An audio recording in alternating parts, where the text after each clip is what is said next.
Assalamualaikum warahmatullahi wabarakatuh. Sampurasun, sampurasun. Wargi-wargi baraya pecinta dongeng Sunda, alhamdulillah. Urang sadayana dipanjangkeun yuswa kalayan tiasa patepang dangu deui. Sareng simkuring kang tile dina acara carita Sunda atanapi dongeng Sunda. Nyaeta urang nuluykeun hanca carita dina judul ning carita Ratu Gendarawo. Anu mana ieu carita teh hasil buah karya atanapi karangan Kang Asep Gun ti Majalaya Bandung. Kasugri kaum dangu dina jujutan hanca carita anu katunda. Pedaran Kang Tile kasapih kuanci dina mangsa medarkeun kayan alam ti beuting. Khususna Kanyi Sumarni anu mana harita parantos kadatangan Kuki Barong nyatana utusanana Ratu Centring Keling anu maksudna nyaeta nganterkeun duit hasil palinganana.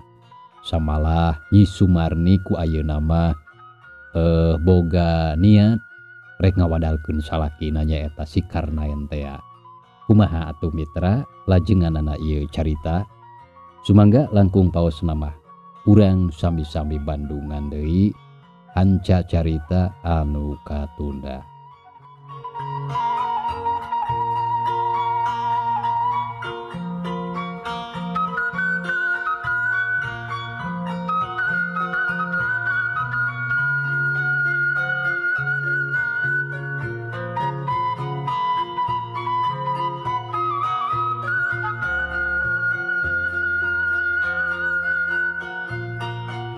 Asa ararane aya wadal kudu kuno pantes sagala rupana. Asal jelema we atuh mun ceuk aing mah. Sarua wae da jeung nyana deui emangna oge. Beungeut si Karnaen teh bedana jeung juri kuris. Aing oge baheula daek sote pedah we sok bro-broan barang bere. Ari ayeuna mah keurana naon dikukut ge. Mending diparabkeun we ka Gusti Ratu sakalian. Piraku teuing make jeung teu kaci sagala. Kitu gerentesna hate Nyi Sumarni mitra. Bari murudulkeun eusi buntelan ti Ki Barong tadi. Bener we meuni loba duit lambar ribuan jeung anu 5 ribuan. Moal kurang jiga nari kana 200.000 mah. 200.000 zaman harita. Jigana kurang leuwih 2 juta atawa 20 juta we meureun mun dibandingkeun ku zaman ayeuna mah. Sanajan waktu ayeuna mah pakaya aing can bisa mapakan kana pakayana si Marna. Tapi aing yakin lila-lila aing anu bakal pangjegudna pangjunggalana di lembur panyingkiran. Gampang sia. Lamun geus beunghar pisan mah rek ngawasa jeung modarana ge ah. Hiji waktu aing rek neangan jalma anu leuwih sakti batan aki dongkal. Nu mampu ngabinasakeun si Marna katut pamajikanana. Jeung sakabeh anu araya digobrogna. Rasakeun sia. Eta mangkeluk turundul terek di podaran ku aing mah. Da pasti alatan mangkeluk eta nu ngajadikeun Ki Barong teu bisa asup ka imah-imah urang dieu teh. Tapi ka aing teu meunang ngawadalkeun sagala ka urang dieu. Ku duit mah sagala rupana ge bakal beres tur lancar deuleu. Kitu gerendengna Nyi Sumarni. Saterusna manehna ngojengkang kaluar ti kamarna. Barang geus aya di saluareun kamar. Katempo salakina keur diuk bari ngabaheuhai dina kursi, dina ramona katempo nyelap rokok. Asupna nyerebung minuhan rohangan imah, bangun anu senang naker taya beban pikiran naon katempona teh. Ari akang tes di mana? Wayah kieu meuni karek jebul. Jeung tengahnya hoan deui datangna. Jalan ka mana tadi? Nyi Sumarni mencerong ka salakina. Bangun anu keheul tur ambek nempo salakina anu jiga teu milu mikiran kana naon rupa permasalahan anu ayeuna keur jadi pikiranna. Henteu teu si mamana Kang Manyi, biasa we taun si Karjum. Sudah cicing wae di imah ge kesel. Kumaha geus beres? Tembal si Karnaen ngareret ka Nyi Sumarni anu keur ngajanteng gigireunana. Beres naon beres teh? Hayang ngeunahna wae maneh mah. Teu hayang milu mikiran kana kasusah jeung kabingung anu jadi pamajikan. Nya eta duit. Geus aya datang utusan Gusti Ratu ngirim duit teh lain. Lain tuh hayang milu mikiran atuh nyi, nyaho sewe teu kudu gurung gusu nanaon ge. Perkara ceuk nyai teh ya. Dumeh eta utusan Gusti Ratu teu bisa nyokotan deui duit-duit ta urang dieu nyakeun bae da lega alam dunia teh. Lain ukur lembur panyingkiran hungkul. Gedingan buktina unggal minggu ge ngalir terus aya anu ngiriman. Terus naon deui atuh? Naon nu dirasa? Cenah, bener-bener teu jadi beban keur manehna mah. Nya keur si Karnaen, kituna teh bari ngenyot deui ududna bangun anu nikmatna keranan. Lain kitu. Nya heueuh ari masalah duit mah. Tapi anu jadi pikiran kuring ayeuna nyaeta keur piwadaleunana. 3 bulan deui teh da teu lila. Hartina urang ti ayeuna keneh kudu geus taki-taki pikeun neangan picaloneunana. Calon jelema anu bakal diwadalkeunana sok saha? Apanan sidik ulaheun ari ka urang dieu mah. Jabat ti kitu kuring ngarasa can sudi rasaning ati lamun kulawarga si Marna kumelendang keneh mah. Malah kalabeuki maju wae ka tempona usahana ge. Ceuk Nyi Sumarni bari gek diuk hareupeun salakina. Oh, soal eta gampang lah. Keun akang rek neangan keur piwadaleuna mah. Da lega ceuk akang tadi oge alam dunia teh. Akang rek neangan ke lembur sejen. Bere duitna weh jelema anu rek diwadalkeunana beres. Maneh masuk ngagampangkeun ari nanaon teh. Saperti anu dicaritakeun ku Gusti Ratu waktu ti heula. Teu sakabeh jelema bisa diwadalkeun keren. Bisa-bisa lamun nyalahan milih wadalna ngadon urang anu cilaka, ngarti? Ya, akang ge ngarti. Atuh da moal sagawayah neangan jelema ge. Ulah ka jelema nu getol ibadah tu rajin salat neangan piwadaleunana. Kitu meureun maksud Gusti Ratu teh. Ngateuing atuh. Kurang leuwih nama kitu meureun. Tah lamun kitu artina memang hese. Lamun urang rek wadalkeun si Marna jeung sakabeh nu araya di imahna ge. Apana nu araya di imah si Marna mah gara tol ibadah. Kasup si Turundul jeung babuna oge. Bener teu? Sakedapan Nyi Sumarni jadi ngahulang. Da memang aya benerna omongan salakina teh. Dina bisana oge juragan Marna jeung anu lainna diwadalkeun. Nah teu matak jadi picilakaeun ka dirina. Sakumaha anu dicaritakeun tadi ku manehna teh ka salakina. Terus kudu kumaha atuh? Keun bae urusan wadal mah ulah waka dibahas. Daya keneh waktu. Nu jadi pikiran kuring ayeuna kumaha carana sangkan bisa ngabinasakeun si Marna jeung sakabeh pangeusi imahna. Da puguh teu bisa geuning ari ngandelkeun Gusti Ratu mah. Sedengkeun apan tujuan urang nu intina aya lian ti eta. Ceuk Nyi Sumarni jadi ngaleok omonganana teh. Teu hayang nyabit-nyabit deui keur piwadaleun.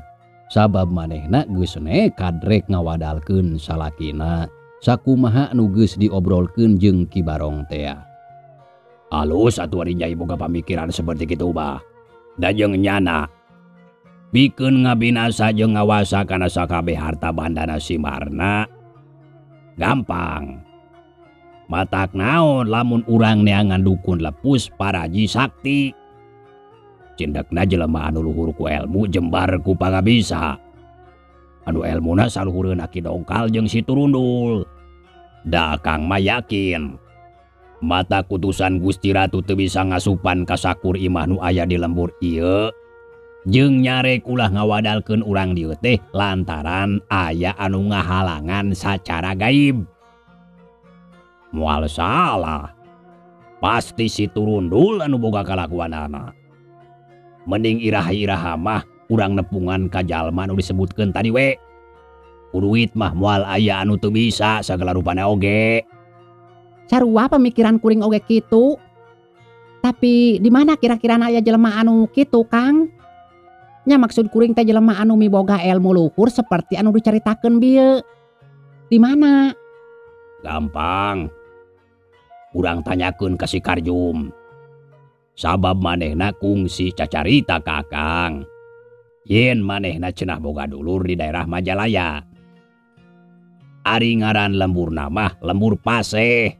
Pernahna aya di kiduleun alun-alun Majalaya. Terus? Ceuk dulurna si Karjum keke hayang nginum heula yeuh. Akang teh da beura ieu teh.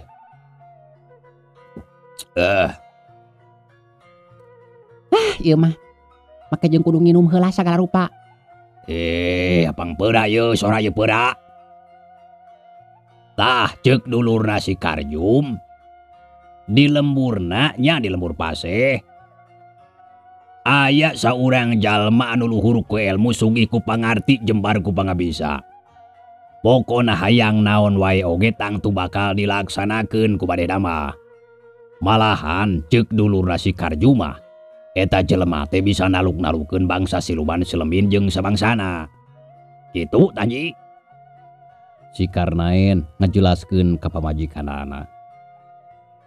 Urang cobaan we atuh datangan ka lemburna. Nah bener eta jelema teh luhur ilmu sakumaha nu dicaritakeun ku si Karjum. Da sagala rupa oge kudu jeung kabuktianana.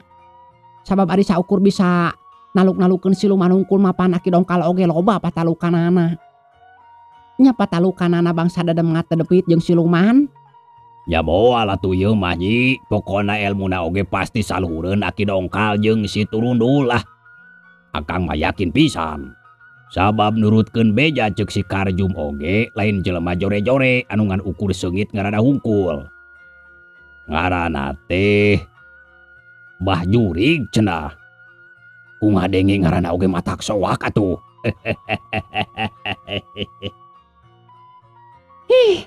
Biar aku aya ngaran Mbah Jurig sagala. Anu benerna saha ngaranna Kang? Yau teuing Akang ge teu nyaho ari ngarannya ana mah.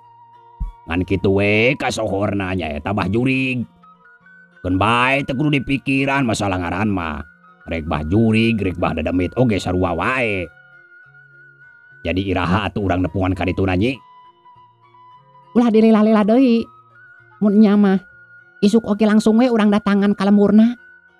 Nya lemburna Mbah Jurig. Lembur naon tadi ngaranna teh? Lembur Paseh. Keun bae urang ajakan we si Karjum minangka keur turu jalana. Meh teu hese neangan jeung teu nanajakeun deui di dituna. Jawab si Karnaen meuni sumangetna keur ka tempona teh. Kasugri kaum dangu. Peuting beuki jempling. Di luar ukur sora-sora satu anu sok biasa disarada peuting reang patembalan. Kayaning jangkrik jeung cihcir ngikrik teureun-eureun tidur magrib keneh. Disenggakan ku sora gaang anu ngaheang di pipireun imah.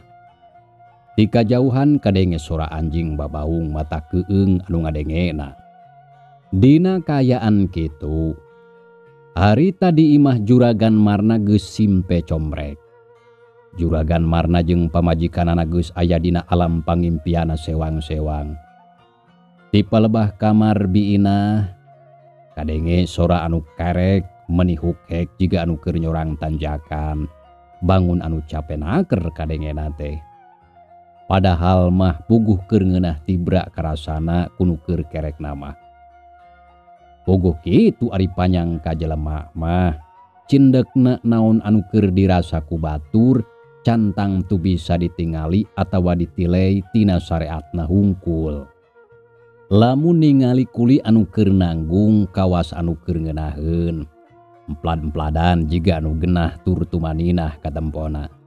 Padahal sabenerna karasana kunu keur nanggung namah boro-boro kagenah. Cape we nu aya.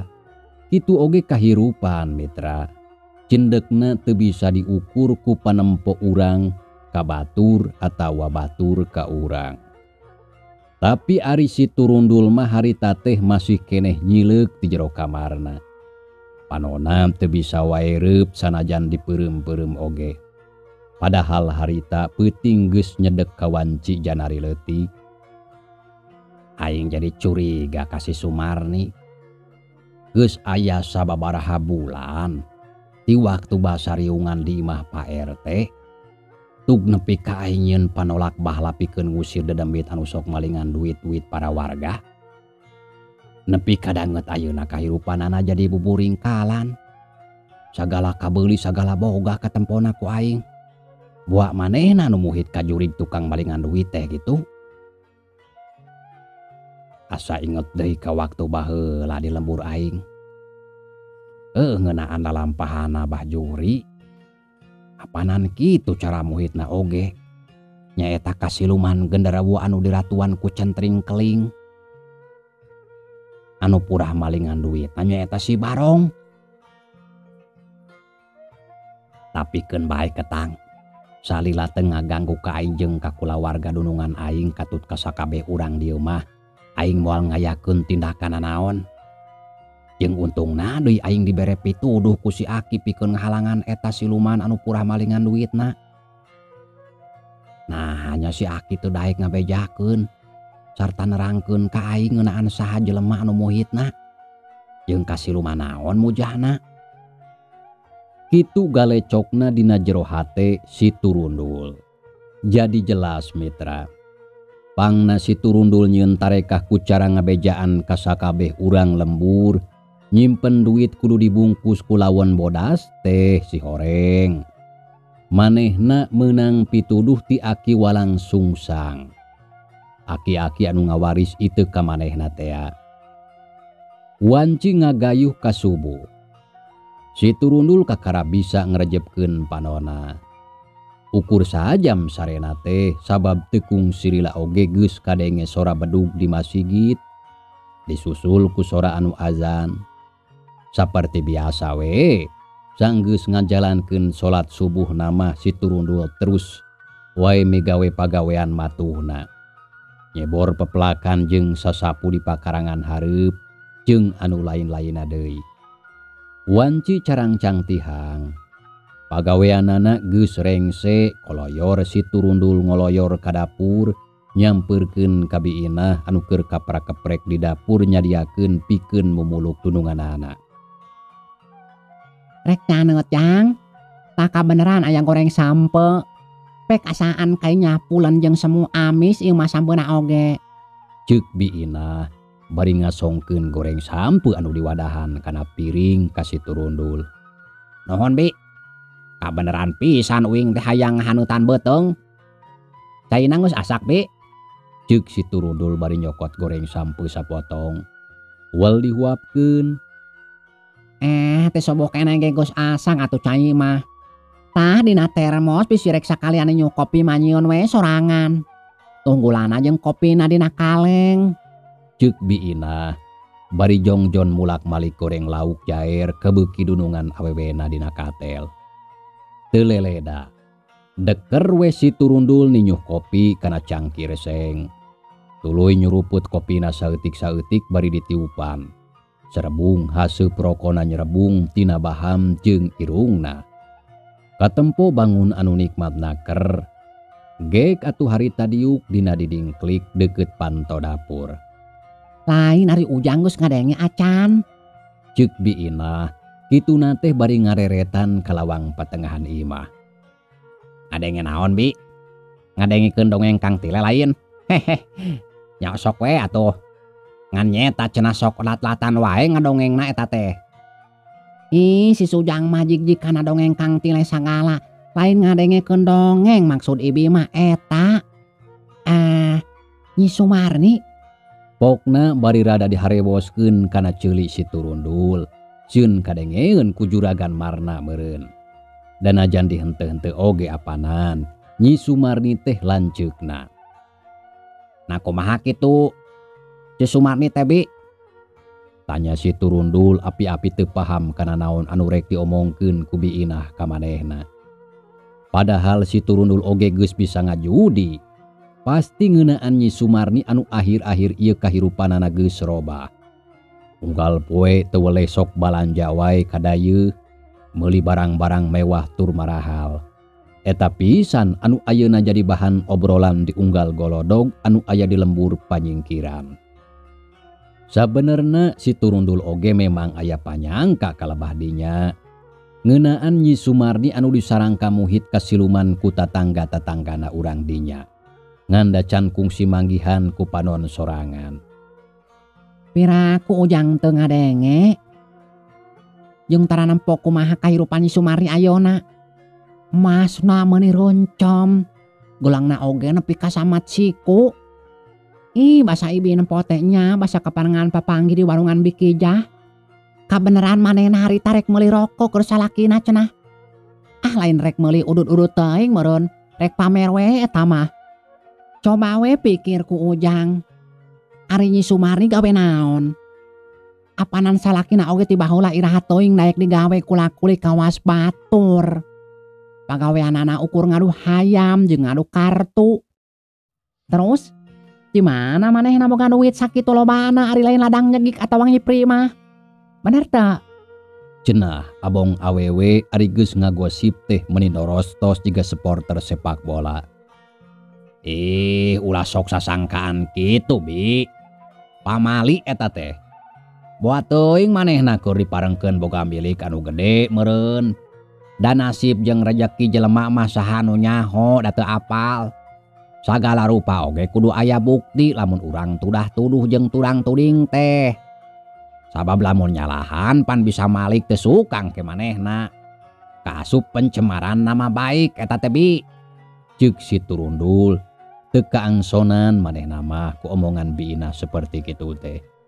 Boga milik teh na kudu puguh juntrungna atuh Jang. Nah misalkeun boga harta warisan atawa menang undian. Eta kakaracuk ibi mah kasebut boga milik rejeki anu teu disangka-sangka. Atawa rejeki nomplok.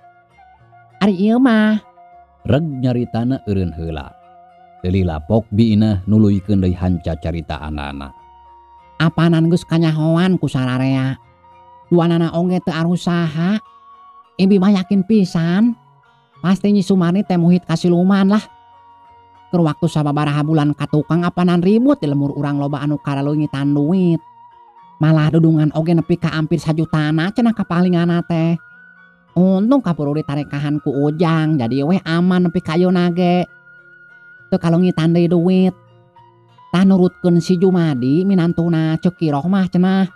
Basa waktu harita teh Nyi Sumarni ngingu tuyul atawa kencit.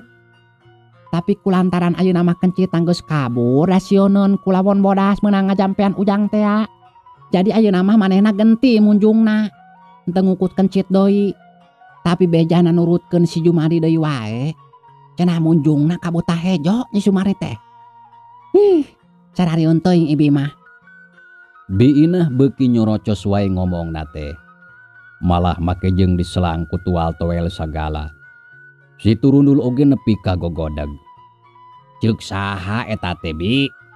Kawas anu geus nyaksian ku panon sorangan wae. Kade bisi jadi fitnah ke. Sabab ari nurutkeun hungkul beja mah teu bisa dipertanggungjawabkeun nya jeung henteu-na. Ari si Sujang. Piraku deui atuh si Jumadi make jeung ngabohong ka ibi. Lah ibi mah. Jelema rek ngawadul mah nya ngawadul we, da moal aya anu ngalarang. Make jeung nyebutkeun piraku sagala. Da meureunan sarua Kang Jumadi oge jelema. Nya bisa wae manehna ngabohong, bener teu? Da lain ukur beja ceuk si Jumadi hungkul Jang. Loba nu geus maranggihan. Maranggihan naon? Maranggihan randa? Si Sujang mah nya ai taun teh kana randa wae. Lain manggihan randa tapi manggihan eta we. Teu paruguh teuing si ibi mah nyarita teh. Manggihan eta teh manggihan naon da kudu jelas atuh. Ulah tarik teuing ngomongna bisi kadengeun ku juragan. Nya eta manggihan siluman puhitanana Nyi Sumarni. Nya. Saha wae anu geus maranggihanana loba teh. Cing saha wae hiji-hijina. Ceuk si Turundul rada dilalawunkeun ngomongna ge ayeuna mah. Wa Uso, Mang Dalimin, Nini Kuci, jeung pokona lain saurang weh. Kumaha cenah ceuk maranehna teh? Nya maksud uing teh naha bener geus kawarenehan kungsi narempok ka eta silumana. Nya mata kitu oge enggeus meureun. Kenaon diomong-omong ari teu pernah nempok ku panonna sorangan mah meureunan maranehna oge. Aya wae cik kumaha cenah ceuk maranehna teh. Kieu nya ieu. Ieu keterangan ceuk Nini Kucing, basa Nini Kucing ngaliwat ka hareupeun buruan Imah Nyi Sumarni. Mun teu salah mah wanci sareupna cenah. Kabeneran Nini Kucing tas ngalongok incuna. Cenah manehna nempo aya orai sagede gulungan kasur. Keur ngajelepeng di buruanana. Nya di buruan Nyi Sumarni. Nepi ka hampir teu bisa lumpat Nini Kucing ge bakat tingku ngarasa soak meureun. Terus ceuk Wa Uco deui ujang ieu aya deui anu leuwih seru. Kumaha cenah ceuk Wa Uso? Wa Uso teh nu imahna di hareupeunana aya balong teh lain. Nya eta anu di hareupeunana aya balong. Loba laukna oge eta teh jang. Aya lauk emas, aya lauk jaer, aya lauk nila, jeung anu lainna deui. Bageur da Wa Uso mah ka Ibi oge sok ngirim lauk. Mun keur pareng ngabedahkeun mah nya keur ngabedahkeun balongna ngan pamajikanana. Anak kitu jang. Lamun sakalieun Ibi ngaliwat ka hareupeun imahna oge sok manyun bari mendeleng jiga anu ngewak ka Ibi teh. Duka kunaon peda sirik meureun ka Ibi peda Ibi mah da boga bujurna badag beureun. Padahal da hae kunaon dari Ibi kalah los-los nyaritakeun ka Wa Uso. Keun bae da uing mah teu hayang nyaho palebah dinyana mah. Jeung deui ulah sok mamawa bujur Bi beusi heg engke di komen. Uing mah nanya sote tadi kumaha ceuk Wa Uso ngeunaan nempo siluman tadi teh. Nya. Hampura jang kieu cenah. Nurutkeun Wa Uso mah manehna pernah manggihan dina luhur suhunan Imah Nyi Marni aya monyet. Mun sagede domba indungna cenah. Tapi barang ku Wa Uso rek dibaledog jug langsung ngeles ka leungit. Kitu tajang numutkeun bae jati Wa Uso mah. Oh kitu nya. Nini Kucing manggihan orai sagede gulungan kasur. Wa Uso manggihan monyet sagede domba indungna. Terus ari saha tadi saurang deui anu kungsi manggihan siluman teh? Mang Dalimin. Tah kumaha cenah ari pangalaman Mang Dalimin anu dicaritakeun ka Ibi? Teuing Ibi oge teu pati percaya ka Mang Dalimin mah. Teu pati ngandel. Da ongkohanan geus kasohor memang gede wadul. Jeung sararea oge geus arapaleun ka Mang Dalimin mah. Gede wadul tur sok resep heureuy. Piraku make jeung nyebutkeun cenah manehna kungsi manggihan di hareupeun Imahna Nyi Sumarni aya jarapa anu beuheungna salureun suhunan imah sagala. Sok we pikir ku ujang. Asa teu umum jeung acan ngadenge we deui aya jelema munjung ka siluman jarapah mah. Sakalian we ka siluman gajah atau ka siluman kudanil. Ceuk biina ditungtungan ku nyeukeukeuk seuri. Tapi sabot keur gunter ngobrol kitu, kadenge ti tengah imah juragan Marna gagerwan ka situ rundul. Ngan hanjakal harita teh waktu nyapi alatan mangsa misa mitra. Cag ieu carita urang tunda heula. Atur nuhun kana naon rupi peratosanana. Wilujeng kantun. Wassalamualaikum warahmatullahi wabarakatuh.